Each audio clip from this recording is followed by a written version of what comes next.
Hello everyone, this is Huafang Li again. In this short video, we are going to discuss incentives and motivations in public and nonprofit organizations. So let's assume a person graduated from a high prestige university, and then when the person's on the job market, there will be two options in general, right? Either join the public and nonprofit sector or join the private sector.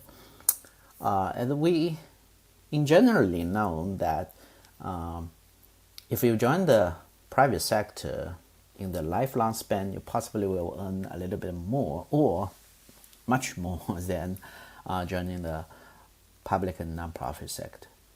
But we still noticed that someone will choose the public and nonprofit organizations over business organizations.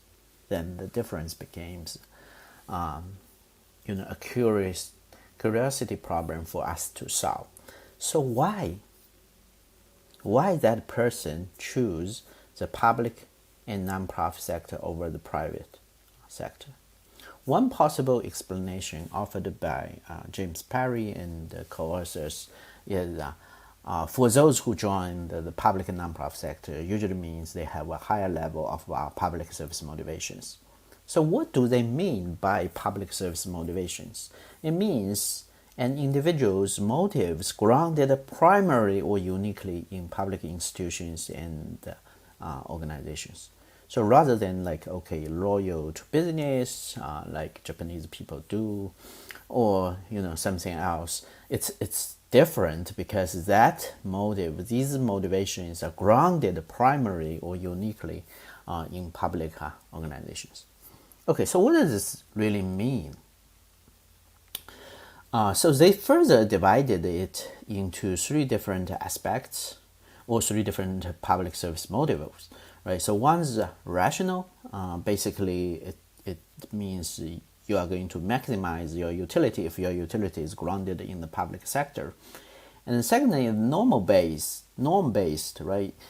You are doing this because of a certain public interest, or in general, you love the public sector, or you care about some social norms like social equity.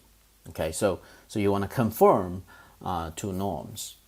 And the third one is affective, which means an emotional response, right, to some of the causes because you believe this is important.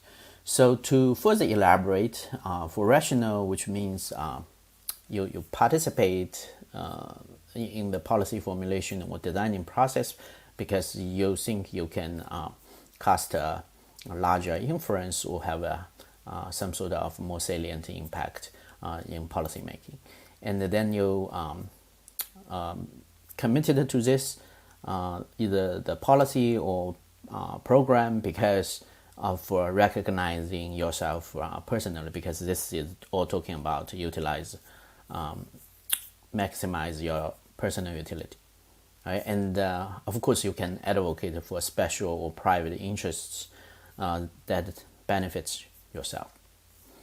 So the norm-based is the design to serve the public. Okay, so it's your loyalty to duty or to the government as a whole, and you care about social norms like social equity. And the third effective one, that means you're committed to a program from a genuine conviction about its social importance, right? It's a social cause, or you are patriotic of the benevolence. So anyway, either a commitment or a sense of patriotism, they generate your emotional responses. Okay, so that's motivates you to join the public sector. Okay, so that's what James Perry and the co-authors explained about public service motivations. So they further clarified that public service motivation is a dynamic attribute that changes over time, right? So, but in general, they propose these three testable propositions. So the first one is if a person with greater public service motivation, then the more likely the individual will seek join a public organization, right? So greater PSM, then more likely to join the public sector. And the second thing is, in public organizations, public service motivation is positively related to individual performance, which means within the public sector, if you have a higher level of public service motivation, then you perform better. That depends on many things, right? How you define like performance, how you measure the performance, etc. But anyway, that's the proposition the second proposition they propose. And the last one is from the organizational perspective, say public organizations that attract members with high levels of public service motivation are likely to be less dependent on utilitarian incentives or monetary incentives to manage individual performance effectively. Again, it depends on how you measure performance, and also what do we really mean by utilitarian incentives. Is this solely because of money, or which is narrowly defined, or it could be like anything related to your broadly defined utility function, including like social status, reputation, and some psychological gains. So it's all open for discussion. Okay, so this was proposed in 1990. Okay, so 20 years later, James Perry and the co-authors revisited these public service motivations, right? So this is basically to summarize. After 20 years, they proposed these three testable propositions. Well, what had been done, and what do scholars find, and are there anything like been confirmed or not? All right, so let's look at the first one. The greater public service motivation, more likely to join a public organization. That's usually true. Even people may have different perspectives of measuring public service motivation, but in general, the conclusion is if you have a greater public service motivation or higher level public service motivation, you're more likely to join a public organization. And within the public sector, however, public service motivation is not, or lack of evidence to say that public service motivation is positively related to performance. Right, so because maybe you measure performance differently, or maybe the evidence is just not there, is not strong enough. Okay, and for the last one, again, as we already discussed, the measurement problem. But in addition to that, they call for more like investigation and studies, right? Because so far study on like the organizational factors are relatively weak as compared to other sites. But anyway, more nuanced or detailed studies about public service motivation and its impact on the organization, and how organization have more people with high level of PSM are likely to like motivate other members. That's open for discussion and calls for more future studies. Okay, so we talked about the difference between public sector and private sector, and we focused a lot on that. But will anything like people's motivation differ from the public and the nonprofit sectors? So in a study done by Lee and Victor Wilkins, so they looked at the similarities and the differences between public and the nonprofit managers in terms of their job motivation. Right, so basically, we want to understand is the sector difference between government and the nonprofit, well, that actually related to different individuals' job motivations.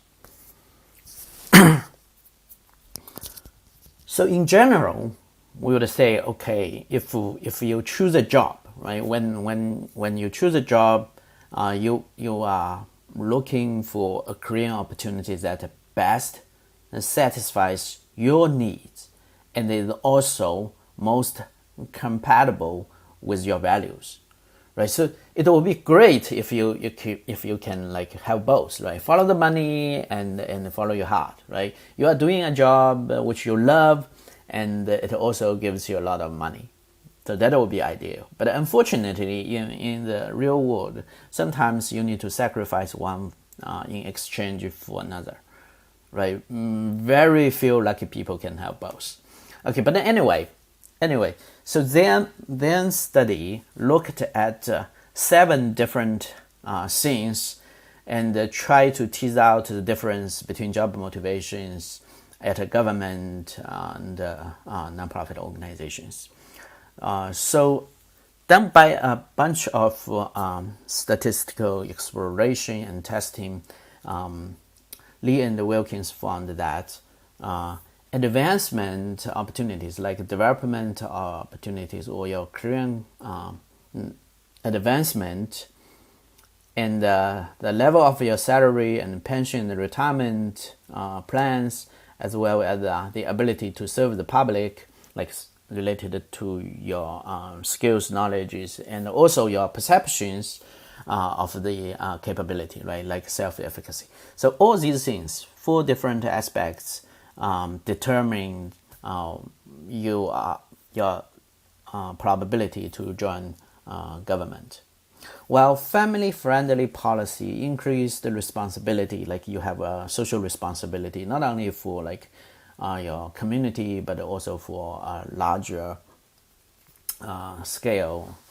And also the design to volunteer or your volunteering experience, all these 3 aspects will determine your probability or likeliness to join a nonprofit organization. Okay, so all these 7 aspects we talked about, like development opportunities, salary, pension, ability to serve the public, family-friendly policy, increased responsibility, and volunteering, somehow all associated with the public and nonprofit sector. Okay, so these are all the factors will influence or motivates you whether or not you are going to join the government or nonprofit organizations. But as we can possibly tell that career path, salary, pension, skills or abilities to serve the public is somehow related to 2 things. One is for the current monetary benefits, right? And the other is for future, like the pension or retirement plan. This gives you a stable expectation about government job. And also you can expect when you serve for X years, you will be promoted. And you are also expecting, like after certain years serving the agency, you'll gain the ability to serve the public better, right? So these fits the expectation. However, these things might differ in the nonprofit sector, right? So that's why people choose nonprofits over government agencies. They value something else more, like family-friendly policy, right? Usually government also need a regular, inflexible working schedule as compared to the nonprofit sector. In the nonprofit sector, you can deal with family emergencies on a more flexible schedule. And also, when you work for the nonprofit sector, especially for the social service delivery organizations, you will feel more responsible for the society and the community you live, especially the community you live. And of course, self-explanatory, right? Volunteering decides whether or not you are going to join the nonprofit. Okay, so that'll be all for this short video. Thank you very much.